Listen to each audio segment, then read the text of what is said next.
All right, today we are diving headfirst into the super high-stakes, high-finance world of corporate deal-making. We're talking mergers and acquisitions. You know, when one company buys another.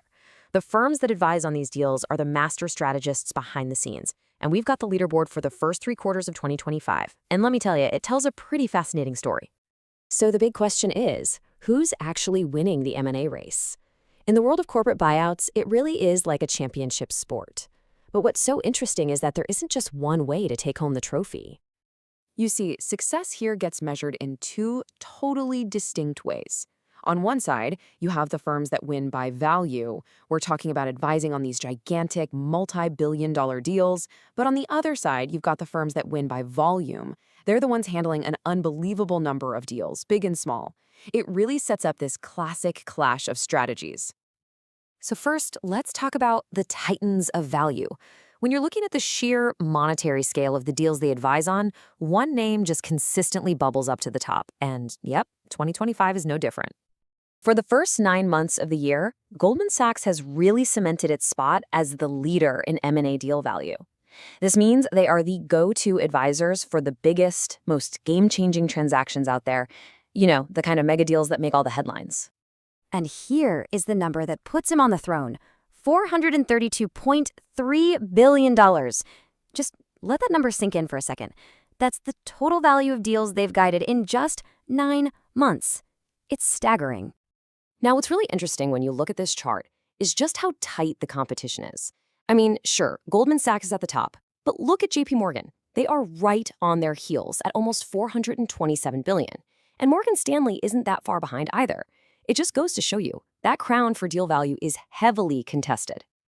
But value, that's only half the story. Now let's meet our second champion, the absolute master of volume.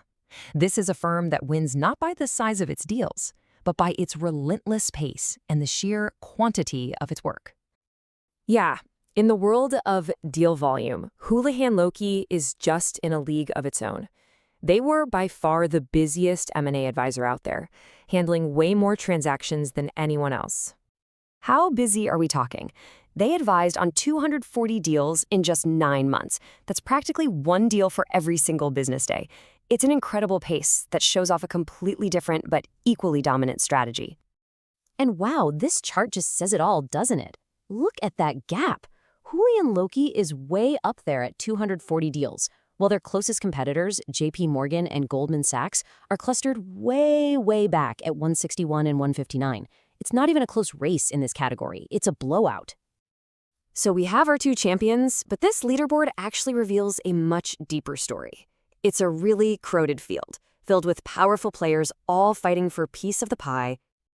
This analysis from GlobalData's Oro Jody Bose really hits the nail on the head. He confirms this isn't some one-year fluke. These two firms were the leaders last year too, which really speaks to the consistency of their strategies. And he points out exactly what we're seeing. Houlihan Lokey's massive lead in volume and that super intense competition Goldman is facing on the value side. And this brings us to a crucial point. While we have two distinct leaders, there's one firm that's a serious contender for both crowns. JP Morgan's strong number 2 position in both value and volume makes them a uniquely powerful force across the entire M&A landscape. And here's the full leaderboard, the top 5. You can really see the whole picture laid out here. On the value side, you've got heavy hitters like Citi and Bank of America right behind the top 3. And on the volume side, you see firms like Rothschild & Co. and Ernst & Young showing their strength. It's a deep bench of talent out there for sure. Okay, so why do we even track these numbers so closely? Well, these league tables are way more than just bragging rights for investment banks. They actually tell us a whole lot about the health and the direction of the global economy. So, to wrap it all up, what have we learned? Well, there are two clear paths to victory in M&A, and they're built on totally different business models. Goldman's laser focus on high-value deals, that suggests confidence in huge corporate transformations. Meanwhile, Houlihan Lokey's high-volume approach, that points to broad, consistent activity all across the market. So watching these two strategies play out gives us this really rich indicator of not just the health of the market, but its character too. Which leaves us with one last question to think about. In a market that is always changing, which title is ultimately more valuable? The prestige that comes from advising on the biggest, flashiest deals in the world, or the resilience that comes from handling the most? It's definitely something to ponder.